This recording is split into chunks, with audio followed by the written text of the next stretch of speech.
Joining me now for the Knicks Film School pregame show with Knicks wrapping up their pre-All-Star break schedule, going down to Atlanta for the second time this year and to play the Hawks for the final time this year, barring any potential play-in matchups. He is the creator of Hawks Fan TV. He is Alex. Alex, thank you for joining me. Andrew, pleasure to be on. Appreciate you having me. Now, Sean has given you his vote of confidence, so we welcome you into the Knicks Film School world. With that, obviously, say so. And Sean's a man I trust. Do we personally need to give DeJounte Murray an apology for what happened with John and RJ and that joke that he made earlier this year? Yeah, no, I think I get what he was trying to do, and I know I appreciate you standing up for the for DeJounte during that time. So I don't think an apology is needed. I personally am not the biggest fan of making even the slightest joke whenever a player gets injured and misses time. So it is what it is. It is what it is. All right. I've noted, and I will say that that's why I came on the air and did what I could in the moment. But as this rivalry has really started to take off over the past couple of years, I'm curious because I don't know like the Atlanta dynamics, especially the Hawks, when it comes to who the rivals you look to are. I know what your division looks like, but I don't see a lot of playoff matchups between the teams. Where do the Knicks rank in all of that? I know the last couple of years, it's like the media, I guess, kind of has made it a Knicks Hawks thing. But how do you feel? Yeah, I mean, I think anytime we play the Knicks, it's a fun time. Obviously, it started back in the postseason a couple years back, and we gentlemen swept y'all. I don't think I needed to remind you of that, but we did. And, but you did. We did. But, hey, that was the past, and now is the now, and the Knicks are better than the Hawks as it currently stands. So can't really say too much. But in terms of rivalry, I mean, I think it's fun. I don't know where we would rank the Knicks personally. And to be quite honest, I mean, we don't really have a whole lot of quote unquote rivals. I mean, I think maybe the Celtics come to mind, dating back to the 2008 first and 8 seed matchup where we took them to 7. And then ever since then, we matched up with them a couple times in the postseason since then. So I'd say the Celtics is up there for me. Knicks, I'd say maybe like top 5. Just because I think the fan bases make it a lot bigger than it is. So with that in mind, I'd say top 5, anywhere maybe like 3 to 4. Okay, it's interesting. I don't know if it's. So I'm a Mets fan too, and the Braves remain probably not my most hated rival because the Yankees are just always going to have that special place because of how many Yankee fans in my life exist. But like for the majority of my life, I've been losing NL East divisions to the Atlanta Braves. So It's almost like it's not even necessarily a rivalry. It's just that's very much Patriots Jets in that sense. I will say they've become a team I get up for on the calendar, and that starts absolutely from 2021 in that series. The regular season has been a different story than that postseason. Now, the Knicks have actually played the Hawks very well, and I'm curious what Hawks team they're about to play. Now, only watching a little bit of last night's game because I was obviously working on the Knicks-Nets game, but the Hornets getting 144 points was not something I was expecting to see. What are the vibes like in Atlanta, and how was this just like a one-off? Like the other team got hot and there's nothing they could do, or is this kind of a microcosm of the problems in Atlanta at the moment? Yeah, as much as I would like to admit it was a one-off situation, Andrew, I unfortunately have to say that this is been happening all season, man. And it just shows again, I get it. It's the NBA. It's a tough league. Teams are going to drop some games to lesser opponents every now and then, but the rate of which the Hawks do it is just way too much. I mean, you look at a record, we're at 500 right now with like 27, 28 games left to go in the season.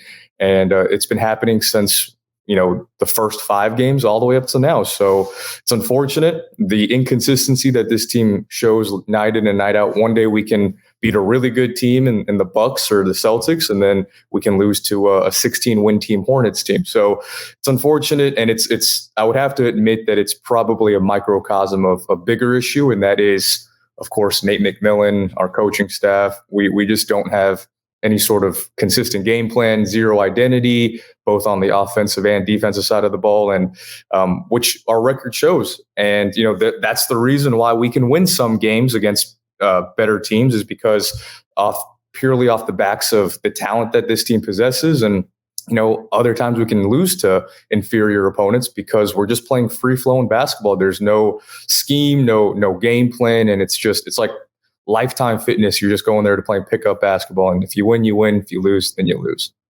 Dang. So does the fan base feel the same as I was going through your tweets after the Hawks game last night against the Hornets, and you feel a certain type of way about this head coach and I guess his coaching staff? Is that the general tone of the fan base, that this cannot be the fan base, cannot be the coaching staff next season?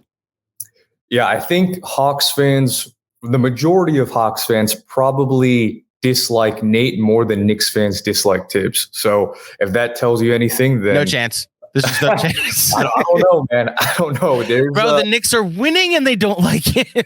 That's true. But I mean, hell, you guys are 32-27 this far in the season. I mean, it's pretty hard to complain, and especially like RJ isn't playing really as well as a lot of people would have hoped, but you guys are still winning games. And yet we'll get a fire Tibbs in every post game, no matter what happens. But to your point, yeah, I'm sure the expectations going into this season after the DeJounte trade make this season with a little more urgency, right? Oh, absolutely. Yeah, I mean, I had us as a top 5 seed during the offseason predictions, and I'd be lucky if we even made an 8 seed at this point. At this point, yeah. So do you expect a change to happen anytime soon, or is this an off-season type of deal? Yeah, no, I don't see any changes happening at this point this season. I think it's a little too late for that. Really, if it would have happened, it should have happened 5 weeks ago. But it's unfortunate, and I'm 99% confident that the ownership and front office is going to move on with Nate. It's been pretty well documented, and kind of the story around Atlanta is Nate's either going to retire or he's going to get fired. So we'll see. But either way, I'm happy because Nate's going to be gone after the season, regardless. So something I want to ask you about the retirement thing. There was the report that I saw that I think you're referring to is that he was considering retiring during the season. Is that factual, that the turmoil that was going on around the Hawks was leading to him potentially walking away during all of this? I think that was just a little clickbaity. I don't think that was had any sort of validity or legitimacy behind this season, but I think it's pretty accurate in the sense that he's going to be done after this season, whether it's a retirement or it's a mutual, agreement, but he's not going to be back next year. Well, while I have you, then let me get some other narratives that from the outside seem to be how people talk about the Hawks that may or may not please I'm real. So the Trey Young, John Collins thing, is there beef there? Do they not like each other? Or is this just something that they had a disagreement in a practice once and the media turned it into a thing? Yeah, I don't think, no. Well, full stop. There isn't a quote unquote beef between John Collins and Trey Young, right? I mean, they've been playing with each other for 4+ years now. And when you see their body language and their demeanor on the court, I mean, hell, they have their own little secret pregame handshake that they do every single game. So there is a relationship, but I will say, I can put it in a way that they're not the best of friends outside the court, right? And John Collins even, I want to say some point middle of last year, he went on a local radio station here in Atlanta, 92.9 The Game, and he basically said, they're a brother in the sense of on the court, but John Collins himself even said that they were not the best of friends outside the court verbatim. So I think there's some issues there. I don't think they're going to be partying with each other after a game, but on the court, I think it's cordial. They have a good relationship, and it is what it is. It's crazy how that gets turned into they don't like each other. They're not great friends off the court. I have so many people I've worked with in the past that I'm not great friends with. It doesn't mean I don't like them, know? Right. Exactly. I mean, you know how the media goes, Andrew. I mean, anything for clicks and views. It's the name of the game. Become even worse because that's the only currency at this point. But it is true. So I get it. I get why they do it, but it's unfortunate when it brings unnecessary drama to your team. Well, speaking of the drama of your team, the head coach and the best player, Trey Young, a lot of reports that the rift between those two went to certain levels. What is real about like how Trey feels about the coach, how much it's led to the 29-29 record and the disappointing season that the Hawks have had so far? Yeah, I think it's no secret that Nate and Trey aren't really that buddy-buddy. And if you've been keeping up, which I don't think you were, but Nate McMillan flew to Oklahoma City to Trey's hometown this past offseason. He spent 2 nights there hanging out with him, coaching him up, this and that. The media was trying to paint it as if they were doing it because they were close, but in reality, from what I've heard, it was because they were trying to amend some relationships that they were trying to straighten out before this new season. So, yeah, I'm pretty confident that they aren't. And I don't think Trey necessarily likes Nate McMillan, and my personal opinion is whenever he does get moved on and he gets fired or whatever the case may be, I think Trey's going to be pretty happy. And it's not just Trey, Andrew. I've heard stories that other players also aren't the biggest fans of Nate McMillan. So I think Trey's obviously gets the headline being the superstar franchise player that he is, but players like John Collins and a few other guys, some vets, have voiced their opinions about Nate McMillan. Yeah, so it sounds like based on what you're hearing and what you're, I guess, not necessarily reporting here at Knicks Film School, but what you're saying is that, man, so the Nate McMillan that outcoached Tom Thibodeau 2 years ago will not make it further than Tom Thibodeau as the head coach of the Hawks. We can conclude that is what you're saying. I think that's an accurate statement. And I want to be clear on record, like Nate McMillan did not outcoach Tom Thibodeau or outcoach Doc Rivers in the second round, this and that. Really? Okay. Yeah, I honestly believe in, at that time when we made the coaching change, Lloyd Pierce was our former head coach. We made that midseason change, and then the Hawks went. I think they went like 24-6 in their last half of the season, which brought them up to a 5 seed. I don't know if Sean told you this. I picked the Hawks to win that series. I was a villain in our little circle here in the Knicks world because I became like a thing, Hawks in 6, because like I'm watching them every night, rooting against them, and they keep pulling these games out. They capitalize on every single Knicks weakness. So I got that one right. I guess I didn't get right that the Hawks would be around the 4 or 5 seed going forward though. Yeah. But like, I think anyone who would have taken over the interim head coaching job after Lloyd Pierce got fired, I think because of the relief that all the players felt, because it's pretty well documented that almost the entire team hated Lloyd Pierce, our previous coach. So once he got fired, I think it kind of lit a fire under them. And, hell, you and I could have been the head coach during that 2021 run, and I think we would have made it just as far. I'm not even kidding. Interesting. Okay. Well, I mean, look, it's tough to really analyze the Hawks, at least from my perspective, because I'm mostly box score scouting. I see their lineup data with the Trey Young, DeJounte Murray, DeAndre Hunter, John Collins, Capella lineup is plus 13.5 per 100 or per possessions and over 1,000 possessions so far. So I see that lineup that you guys play the most, and it's that effective. Then I every time the Knicks have played the Hawks, it seems like there's a moment where it's like, okay, Trey's cooking right now. Oh, DeJounte Murray's cooking right now. When they played in Atlanta right after the Knicks had lost Mitch, yeah, they made it through 3 quarters, but DeJounte kind of got to the paint and did whatever he wanted. Now the Knicks were still adjusting because Mitchell Robinson had just gotten hurt. But as we get to this matchup against the Knicks, how are you feeling going into this game with the Knicks coming into town? Is it like Trey gets up for these games and so you like your chances, or like you said, the Knicks are 32-27, they're playing a lot better, especially after the Josh Hart trade, and you're not as confident as you have been in Knicks games in the past?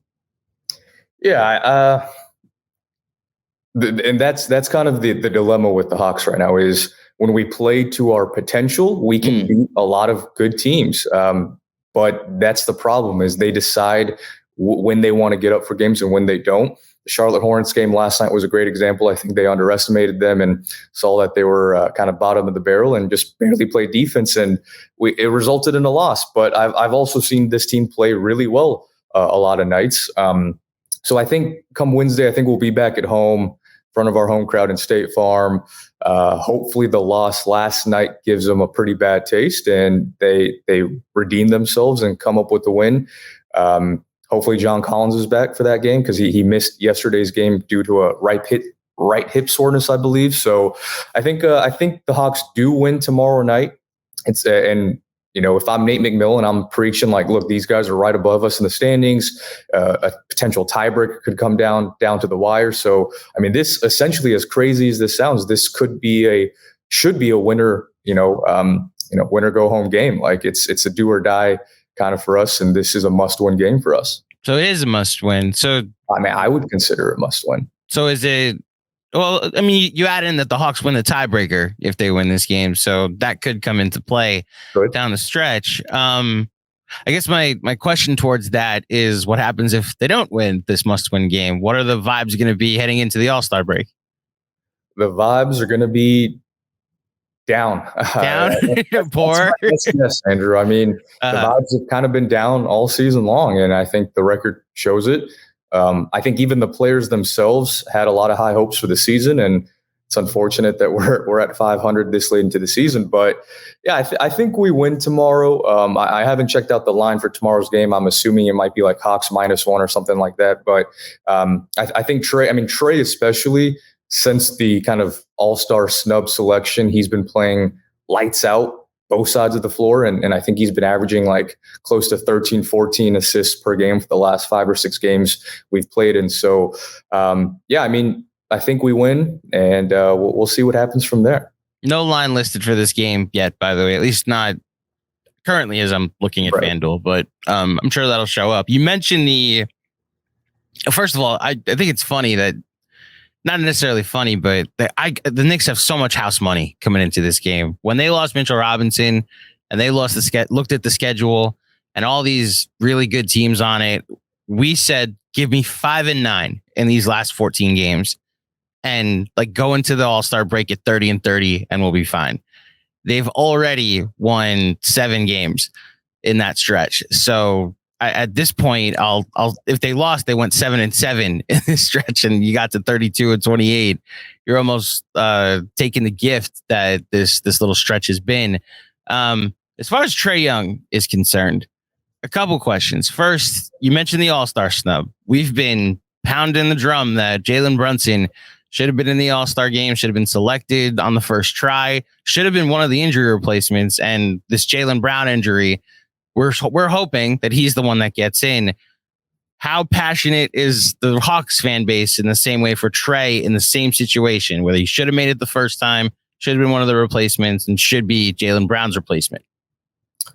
Yeah, I would say probably a lot of Hawks fans would advocate Trey to make the All-Star game. And, I saw a stat the other day of, I think it was like the top 13 or 14 leading scorers in the league. Every single one of them are an all-star. And then Trey's like, I think 11 or 12. And then he was the only player in that list that wasn't an all-star.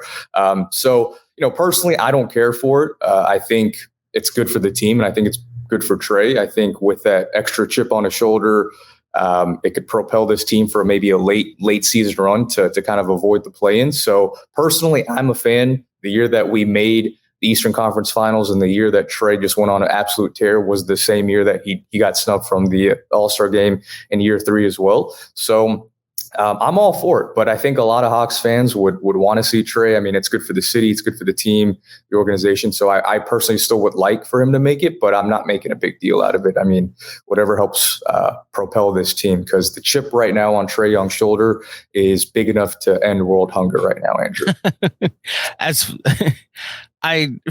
For your sake, then I hope Trey doesn't make it, because I actually would like. I haven't seen a lot of Knicks All-Stars in my life, so I'd be actually fine if the chip went away from Jalen Brunson's shoulder and he were to make it this week.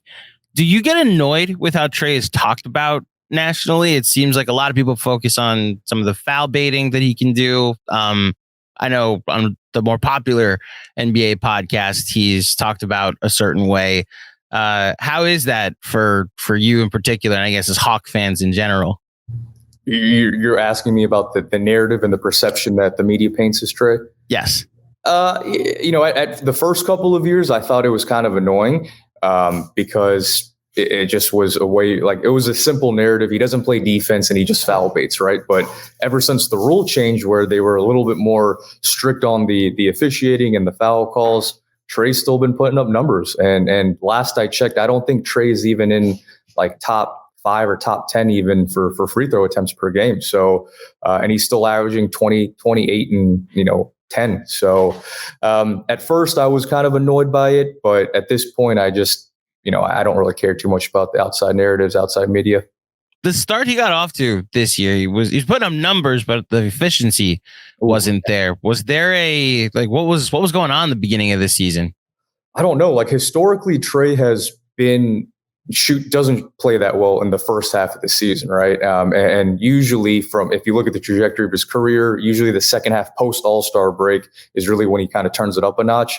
This year's a little bit different because the AllStar game started so late into the season, and so his shooting numbers were horrendous, to put it lightly. It was even worse than his rookie year coming into the league. So that should tell you how bad it was.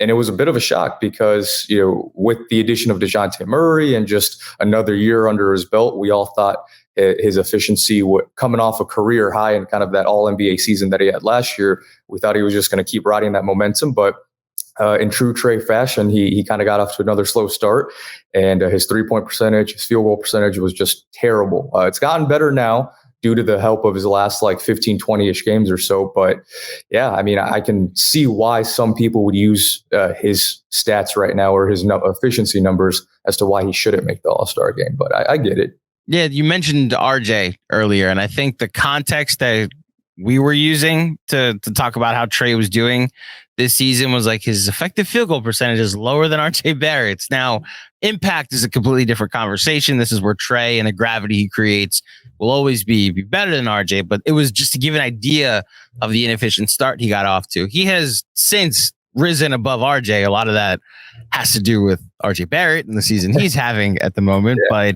But the only other question I have about Trey, and I've always wanted to ask a Hawks fan about this, because everything I've ever heard about the Luka Trey draft has been from people that aren't attached to either team or either player.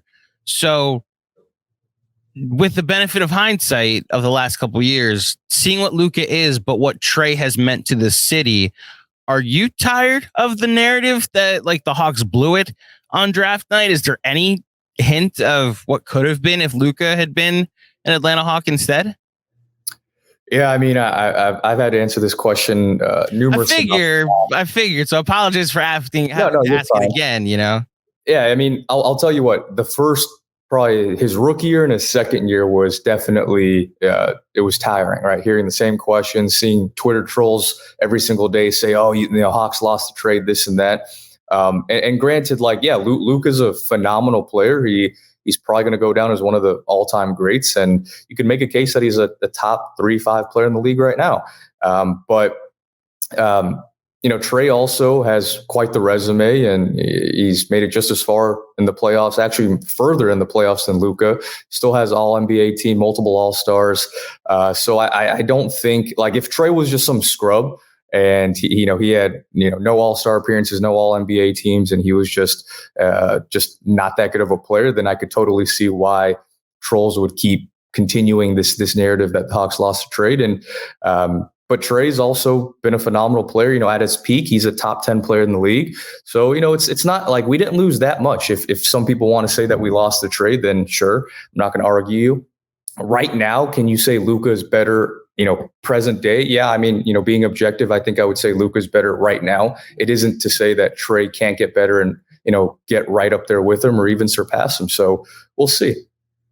Yeah. I was listening to, I'm sure you heard this episode when it came out, but when Quavo went on with Bill Simmons a couple of years ago, and obviously Simmons has been pounding the Luka narrative that the Hawks blew it. And Quavo set him straight, Trey needed to go to Atlanta. He's been embraced by that city. He's embraced them right back. And that's always anytime I've tried to analyze the trade or talked about, some of these other conversations that we have historically about draft day trades, I've reminded myself it may have worked out perfectly that both players went to the cities that they needed to go to succeed in their careers. That trade, though, gave the Hawks a second first round pick, and they drafted Cam Reddish, who then became a New York Knick. And he did. So I'm opening a bottle. It feels like even bringing this up, but I feel like this is going to be the last time I have to talk about Cam Reddish because I'm talking to a Hawks fan. How did you experience the Cam Reddish hive, the Cam Reddish time in Atlanta? Fam. The Cam fam, yes. And then seeing what happened in New York, were you surprised? Did you think he didn't get a fair shake? How did you experience all this? Yeah, so coming into the league, I was a big Cam Reddish fan, right? You could even say that I was the conductor of the Cam fam train. So, okay. I was a fan of him. I loved every time he got on the court, even though Nate, barely played him. And you would see, and I'm sure Knicks fans know this by now because you've also experienced the Cam Reddish experience. But some nights he looks like, Paul George. Other nights he looks like just a complete scrub, and you don't know what he's doing out there. So I get it, and that's why it makes Cam Reddish so polarizing, Andrews, because he has the talent, all the talent in the world to be a really good wing player in this league. But I think it's what's in between the ears that's really going to hold him back. And after the trade happened, I talked to I actually went to the game like the day or two after the Cam Reddish trade happened. And I spoke to one of the front office executives, and I said, why did we trade Cam? Especially why did the Knicks? Cam Reddish could be a potential star in this league. And he said, look, from the time that we've known him and what happens behind the scenes, he's not a winning player, was quote unquote what they said. So take that for what you will. And they said that he wasn't the right type of player to succeed, not only on this team, but I think in the league. But again, that's just one person's opinion. Right. Told. So, when he got traded to the Knicks, selfishly, I didn't want him to do well because I didn't want the Knicks to get the better version of Cam Reddish than the Hawks did. So I was preying on his downfall. Now that he's on Portland, sure, I hope he balls out and he becomes an all-star. So I'm happy for him. He's in the West now. So Cam Reddish, I hope him the best, but I genuinely believe, and I don't think it's a coincidence that it didn't work out in Atlanta nor New York. I just don't think he's going to be really get that many minutes in this league for the foreseeable future. We'll see though. I like you said, we don't wish him unwell.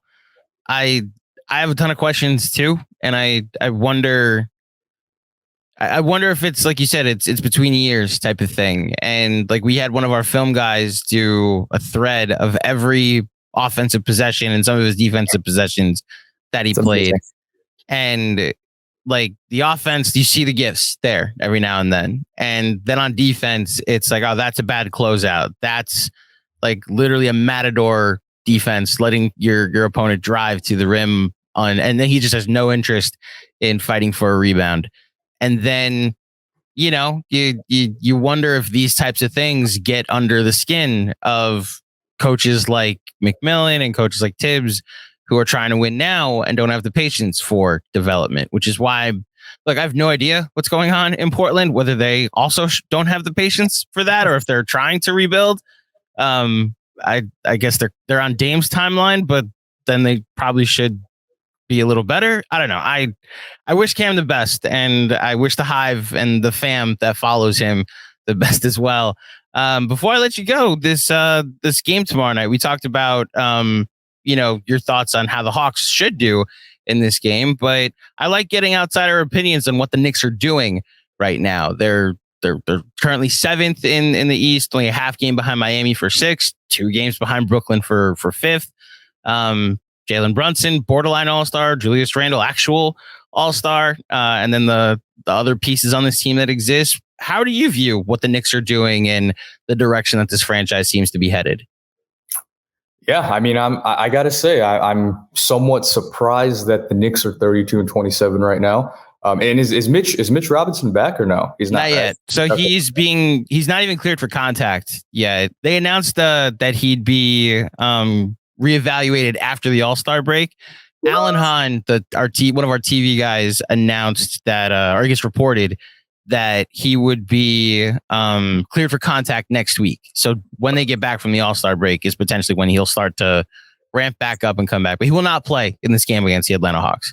Okay, gotcha. And it's Yeah, I'm impressed. So I haven't caught a whole lot of Knicks games this season. I saw a few of, obviously we saw the game that you guys came to Atlanta a couple weeks back, and then I saw the Heat game that you won in, and then one of the Philly games. So yeah, I'm genuinely impressed how you guys keep winning right now, and it is a little frustrating because I feel like on paper, the Hawks should, in theory, be better than the Knicks right now. But, I think you kind of hit the nail on the head, Andrew. I think Jalen Brunson and Julius Randle are doing some pretty big things for the squad. And it's kind of with them overplaying and playing a lot better than I think a lot of people had expected.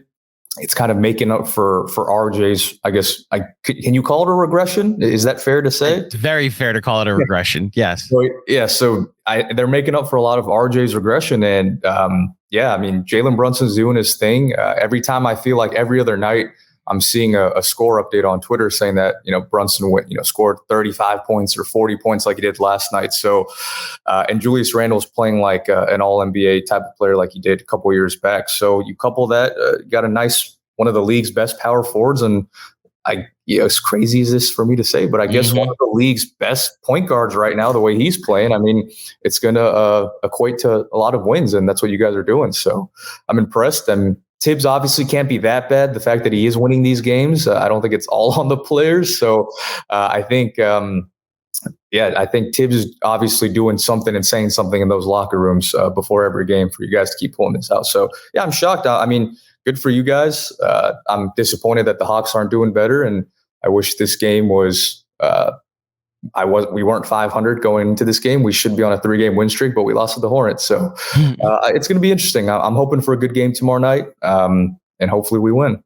Yeah. The Knicks have actually played the Hawks, now that I'm thinking about it, at a couple of different inflection points this year. They played on the 8th game of the season, or 7th game of the season, when the Knicks were still playing Evan Fournier in the starting lineup. Derrick Rose was still a backup point guard. Got off, you remember this game, got off to that 20-point lead and then blew it in the second half, and DeJounte went off. And there was a lot of chatter around the team that like a coaching change could happen within the next 48 hours.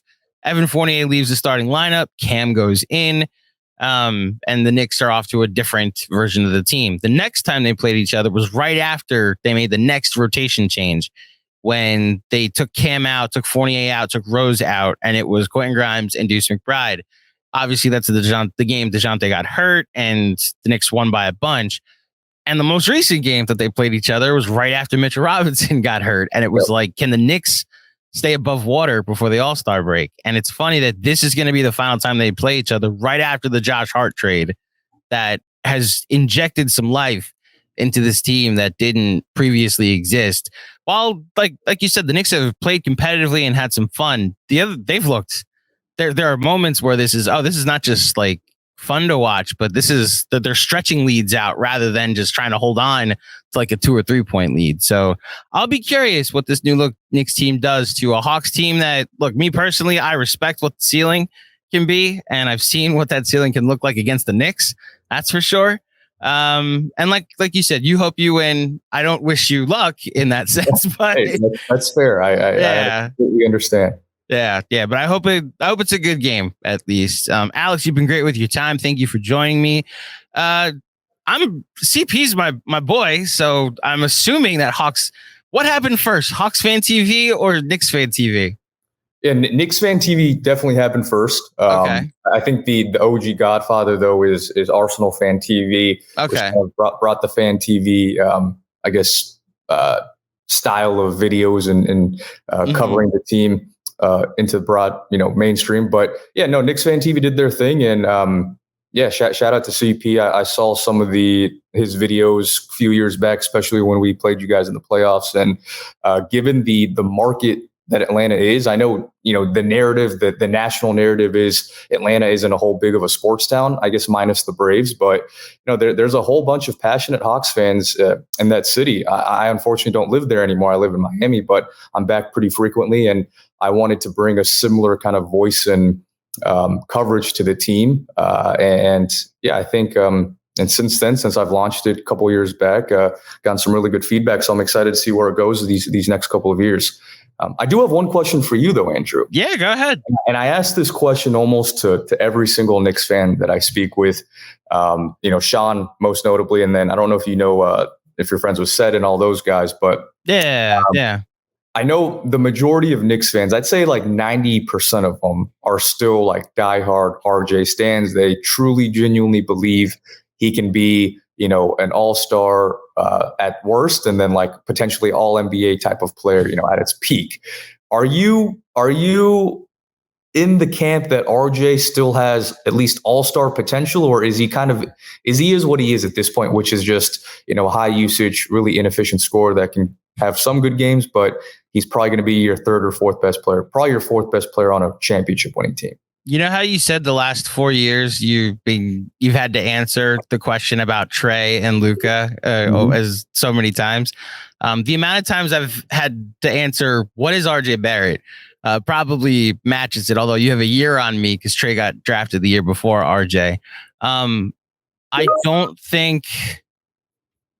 I'm not someone that believes RJ Barrett will ever make an all NBA team. I am someone that thinks he could make an all-star team or two if given the right role, given the right team that actually creates some space and plays to his strengths. He's the third guy on this team. I think if he were to, like last year, right after the All-Star, or a little bit before the All-Star break, they really committed to RJ Barrett, and he averaged decent efficiency and close to 24 points a game over the final 35 games. And that was the moment I was like, all right, now if you improve on this, that's something. That's maybe a point toward everybody else's, theory about what he could be. And then they went out and got Jalen Brunson. And then they went and committed to this offense where he's the third guy. Now, he's not getting no usage. It's not like he's not getting the ball or opportunities anymore, but he's clearly not the focal point of the offense as much as he used to be. So I honestly think he just goes through these stretches and we have to accept that. I think his harshest critics have to know that his bad times are not really who he is. And his most passionate defenders have to accept that these stretches are going to happen. I don't think he's not going to go a full season without having these stretches where he looks like borderline incompetent. What I will say is last night, someone asked in the post game, whose highlight films would you show to RJ to like give him an idea of the player he should be? And my answer to that was like December RJ Barrett, when he was tremendous and was like a 50, 40, 80 guy and like averaging like 22 a game and hitting his threes and wasn't hesitant, and he was confident with his drives, and like that's the guy I would show. And it's why I'm hoping this All-Star break just does him well. I do think he's destined to be the third guy on a team and like a really good third guy. But I don't think he's all NBA. I do think he'll be in the NBA for a long time. Yeah. Which I guess is my answer to that question. Okay, fair enough. Yeah, just was curious, genuinely curious to hear what your thoughts were, because there was like I always throw these trade scenarios out like privately, like with Sean and some other Knicks fans that I communicate with, and I purposely give them a lopsided trade in favor of the Knicks. I think the last one was like if you could trade Anthony Simmons for RJ Barrett. Obviously, even though he might not be the best fit for you guys, I think he's definitely the superior player. And they said absolutely not. And the same thing with the whole Donovan Mitchell thing. There are some Knicks fans that are still willing to die on that hill that they wouldn't have traded RJ Barrett. That was the deal breaker for a Donovan Mitchell trade. And I just feel like whatever the player is, I mean, you guys could be getting a prime Luka Doncic back, and I think some Knicks fans wouldn't trade RJ Barrett for that guy. Yes, that is very fair. Every fan base does have that one guy. And while I do still come down on the side that, like, I don't know how much the all-in for Donovan Mitchell trade should have been done this summer or this last summer. It's way more of like Julius Randle was a distressed asset at the time. I had no idea what everything else would be. So in the moment, it was fair to say, like, this isn't the time to do it. The RJ inclusion didn't bother me. I thought that would bring the price down, which is why the Knicks did it. It was way more of like you're going to go RJ plus a Grimes, plus or a Quickly or a Toppin, plus all these picks that are going to go in. And I have no idea if so the team is Jalen Brunson and Donovan Mitchell. I have no idea what that is, especially when you have this Julius Randle piece that I don't know where it fits. If it was cut this upcoming offseason, which I think Knicks fans are coming to grips with the fact that RJ Barrett will not be here after this offseason. Really? I think I did not know that. Our audience has started to turn a little bit on RJ Barrett. Now, this is where we've now become the pushback. Like, he is 22 years old. Like, I didn't peak at 22. Let's say he doesn't peak at 22. Let's hope that's the case. But I would be shocked if an Anunoby or a Zach LaVine or some type of trade isn't made. Whether it's the right move or not is a completely different story, and it's up to people's opinions to decide what that is. But I'd be shocked if he wasn't moved in some type of deal for another guy to add to this Jalen Brunson, Julius Randle core going forward. You know. I get it. It sucks seeing your third overall pick not pan out the way you want. And we're in similar shoes, Andrew. I mean, DeAndre Hunter was the fourth overall pick that same year, and he's had a really good season this year. But being a fourth overall pick, you expect a little bit more. So I get it. And so there are still some Hawks fans that would not trade DeAndre Hunter for anything. Really? There was fans saying that they wouldn't give him up for KD in the event that we could have gotten KD before he went to the Suns. So, yeah, I think every fan base has it. I think the RJ stands are a little bit more excessive, though. Oh, yes, they are. Than some other players. But, yeah. Although, I don't know a Knicks fan that wouldn't trade RJ for KD, though. Maybe ask Sean. Maybe Sean. I don't know. Sean still would not. He would twist it into some KD's aging. He has an injury history, so I might as well keep the 22-year-old. So that's how Sean would probably interpret that. So all right, Sean, we need to talk. But Alex, thank you for being the one to talk to me throughout this conversation. Plug where people can find Hawks Fan TV. Yeah, Hawks Fan TV. You guys can follow us on Twitter or Instagram at Hawks Fan TV. Best way to catch us. Also, check out our website for daily trades and rumors and up-to-date news around the team at hawksfantv.com. And your shows are all on Twitter Spaces, right? So you're live either pre and post? Yeah, we do. Pretty much we stick to post games now on Twitter Spaces pretty much after every game. And we also have a weekly podcast available on iTunes, Spotify, Samsung, anywhere you get your podcast. At Hawks Fan TV too. So same name on all platforms. Awesome. Alex, thank you so much for joining me. Thank you. Appreciate your time.